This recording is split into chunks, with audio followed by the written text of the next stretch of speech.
वहां पे थे तो वहां नहीं बोलने दिया, यहाँ आए तो यहाँ नहीं बोलना देना चाहते हो।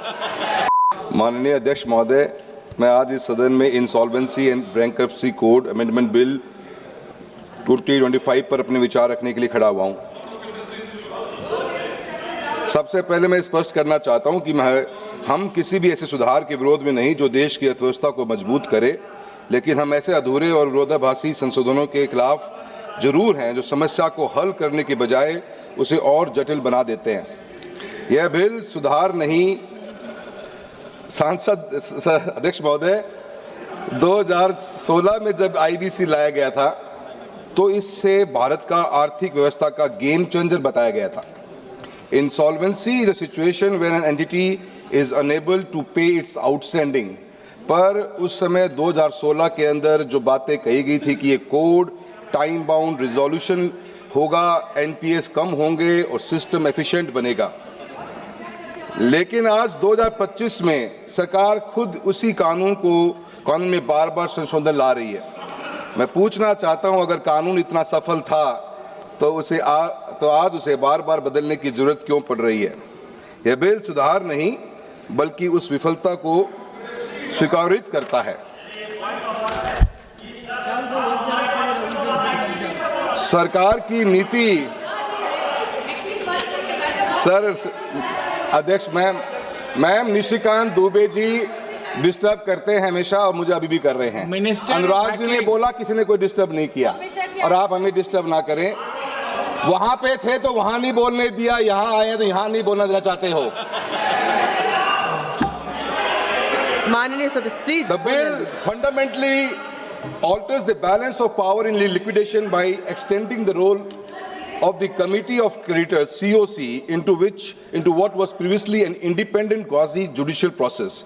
Under the current framework, once a company moves from resolution to liquidation, control shifts from COC to the liquidator, appointed by the adjudicating authority. Let me ask the government, why is it appropriate to give such a sweeping power to a body that it itself is a stakeholder in the outcome?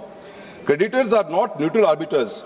They have direct financial interest. How can they be expected to oversee liquidation in a manner that is fair to all stakeholders, including operational creditors, employees, and monetary claimants? The bill dismantles this balance. It allows COC not only to appoint the liquidator, but also to replace the liquidator with a 66% majority and supervise the liquidation process. In doing so, it effectively converts liquidation from an independent adjudicatory process into a credit-driven exercise. This raises serious concern. Creditors, by definition, are interested parties.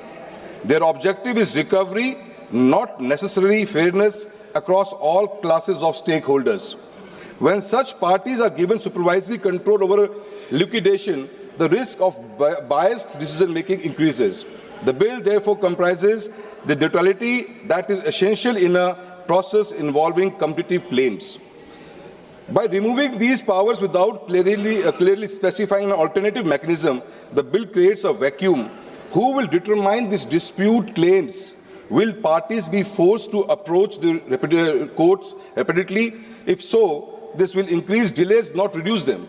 The stated objective of avoiding duplication between CIRP and liquidation ignores the fact that the roles of resolution professionals and liquidator are fundamentally different.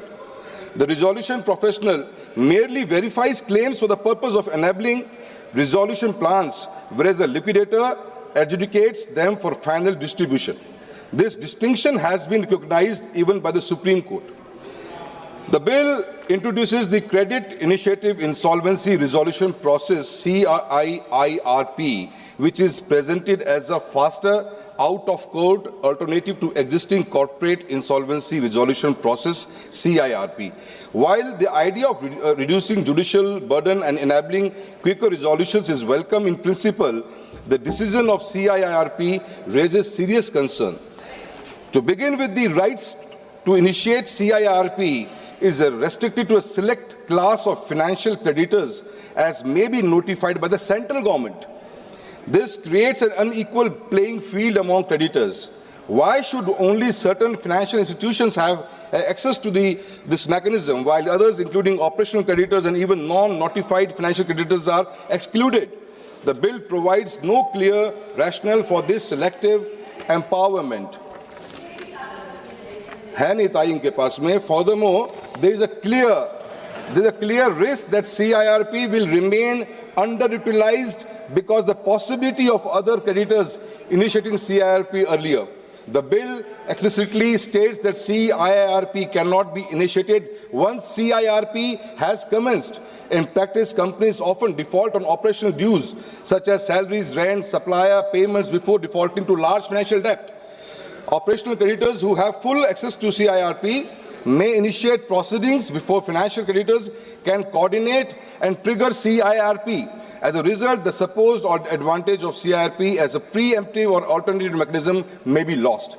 So, ma'am, lot of has been said by the NCLT also. NCLT, ma'am, आज की तारीख में अगर आप देखोगे, NCLT में आज की तारीख में इस बिल कहा गया कि NCLT ये तय करेगा कि कोई केस मैलाफाइड है कि नहीं है. मैलाफाइड की डेफिनेशन क्या है? The moment you give this power to a person, to NCLT to decide the malified intention or malified practice, who is going to decide that? क्या ये क्लियर गाइडलाइंस है? बिल्कुल भी नहीं है. क्या यूनिफॉर्म क्राइटेरिया होगा? बिल्कुल भी नहीं होगा. इसका मतलब ये है कि हर ट्रिब्यूनल अपनी इंटरप्रिटेशन देगा और उसे आर्बिट्रेरीनेस बढ़ेगी. पहले सिस्टम फास्ट था, अब अनसर्टेन हो गया है. सरकार एक इकोनॉमिक प्रोसेस को लीगल एम्बिग्यूटी में धकेल रही है. NCLT ये मैम 15 मिनट्स है मेरे, मैंने 15 मिनट्स हैं. 15 मिनट्स है मैम. आप बीच में बेल बजा रहे हैं. 6 मिनट हुए हैं. The bill focuses on process design IBC rules NCLT, but it requires NCLT reforms in judicial institutional. It's suffering from problems such as shortage of benches, vacancy of members, limited technical members. NCLT की सबसे बड़ी problem है madam आज की तारीख में. Why doesn't the bill address any on this? Budget allocation नहीं है, एडमिनिस्ट्रेटिव अप्रूवल्स नहीं है, रिक्रूटमेंट के रिफॉर्म्स नाम की कोई चीज़ नहीं है. अभी हमारे एक साथी ने वहाँ से कहा था कि NPS के बारे में. NPS की तो दास्तान इतनी बड़ी है कि आपने बहुत अच्छा स्टेटमेंट भी दे दिया, पर मैं NPS के बारे में तो जानता नहीं, पर NPG के बारे में जरूर जानता हूँ कि आपकी गवर्नमेंट नॉन परफॉर्मिंग गवर्नमेंट बन चुकी है. इसकी परफॉर्मेंस नजर नहीं आती और आपने निकम्मी सरकार 12 से 16 लाख करोड़ रुपए का बैंक से राइट ऑफ किया. आई अंडरस्टैंड जो राइट ऑफ है वो माफ नहीं है, पर कितना परसेंट पैसा आया? काफ़ी एग्जाम्पल्स हमारे साथियों ने अलग अलग कंपनीज के दिए हैं. आज PM किसान सम्मान निधि के बारे में बात चली है. अच्छा है, 17 रुपए की आप पर दिन देते हो किसान को, इसका सम्मान बढ़ाने के लिए साल के 6,000 रुपये देते हो, पर उस 17 रुपये की चिंता हमें इतनी इस बात के लिए है कि जिस दिन चुनाव इन 5 राज्यों में खत्म होंगे, 17 रुपये की कीमत आप डीजल की बढ़ाने वाले हो, जो 17 रुपये वहीं खत्म हो जाएंगे. किसानों का जो लोन आज की तारीख में, एक तरफ आपने 12 से 16 लाख करोड़ रुपए का लोन राइट ऑफ कर दिया. किसानों का लोन इस कंट्री में आज की तारीख में 30 लाख करोड़ रुपए के आसपास है. मेरे स्टेट राजस्थान के उसमें 60 to 65% शॉर्ट टर्म लोन है जो हम क्रेडिट लोन लेते हैं. बाकी ट्रैक्टर्स, डेयरी और अदर इंस्टीट्यूशन. राजस्थान के अंदर 1.5 से 2 लाख करोड़ का लोन है. 1 से 2 लाख रुपए प्रति व्यक्ति का फार्मर का लोन आज बैंक के थ्रू किसानों के पास में है. क्या उनके बारे में भी सरकार के भी सोचेगी कि राइट ऑफ जब करे जाते हैं तो क्या इन किसानों के भी जो ये कृषि ऋण है इनको माफ करने की सरकार कोई सोचती है? MSME के बारे में इस बिल के अंदर इसको इतना टाइटली कर दिया गया है कि 13 since the introduction of the pre package insolvency barely 13 MSME cases have been admitted with only 5 seeing resolution. On vulnerability of MSP operational creditors, the current framework does not adequately protect MSME operational creditors in the liquidation waterfall. As a result, small enterprises often receive negligible recoveries despite being critical to the supply chain. This creates an imbalance where those with the least capacity bear the highest losses. There is a need to ensure a minimum level of protection or assured recovery for MSME to maintain fairness in the system. सभापति महोदय, बहुत सी बातें और भी हैं, पर आपने समय के जवाब में मैं इतना कहना चाहूँगा कि the bill allows creditors to transfer assets of guarantors into CIRP of the corporate debtor subject to approvals. If the guarantor is already undergoing a separate insolvency or bankruptcy process, how will conflicts of jurisdiction, overlapping claims, and competing creditor interests be resolved? Nobody understands that. And Government does not understand. मैं समय last में 2 बातें और भी कहना चाहूँगा कि बार बार जो ये पॉलिसी में बदलाव आता है, 2016 से आज तक 70 से ज़्यादा बदलाव इस अमेंडमेंट बिल में आ चुके हैं। इसका मतलब ये है कि सरकार के पास न कोई क्लियर लॉन्ग टर्म विजन है, पॉलिसी में लगातार बदलाव लाते जा रहे हैं। इन्वेस्टर्स क्या चाहते थे कि स्टेबिलिटी हो, प्रेडिक्टेबिलिटी हो, लेकिन ये बिल अनसर्टेनिटी को बढ़ाने का काम कर रहा है।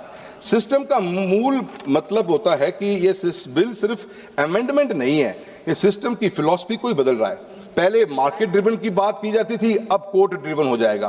पहले स्पीड की बात थी, अब डिलेड रिस्क होंगे। पहले सर्टेनिटी की बात थी, अब एम्बिग्विटी होगी। मैं ये बात भी साथ साथ मानता हूं कि सरकार से मैं कुछ सवाल भी करना चाहूँगा कि मैं सरकार से कुछ सवाल पूछना चाहता हूँ कि क्या NLC-LT की कैपेसिटी और रिफॉर्म्स बढ़ाने की कोई योजना आपके पास में है? मैलाफाइड की क्लियर डेफिनेशन क्यों नहीं दी गई और क्या होनी चाहिए? डिलेज कम करने के लिए कंक्रीट मैकेनिज्म क्या होगा? COC की पावर करने का जस्टिफिकेशन क्या है आपके पास? जब तक इन सवालों का जवाब नहीं मिलता, ये बिल अधूरा ही रहेगा। अध्यक्ष महोदय, यह बिल कुछ समस्याओं को छूता जरूर है, लेकिन समाधान पूरा नहीं। यह सुधार नहीं बल्कि पैचवर्क है। ये क्लैरिटी नहीं बल्कि कंफ्यूजन को बढ़ाता है। ये स्पीड नहीं बल्कि कॉम्प्लेक्सिटी को बढ़ाता है। अंत में मैं 4 लाइनें जरूर कहनी चाहूँगा। देश को मजबूत और स्थिर आर्थिक कानून चाहिए, न कि बार बार बदलते हुए प्रयोग। जब तक सरकार सिस्टम को मजबूत नहीं करती, तब तक ऐसे संशोधन केवल समस्याओं को टालने का काम करेंगे, हल करने का नहीं। इसलिए मैं इस बिल का विरोध करता हूँ।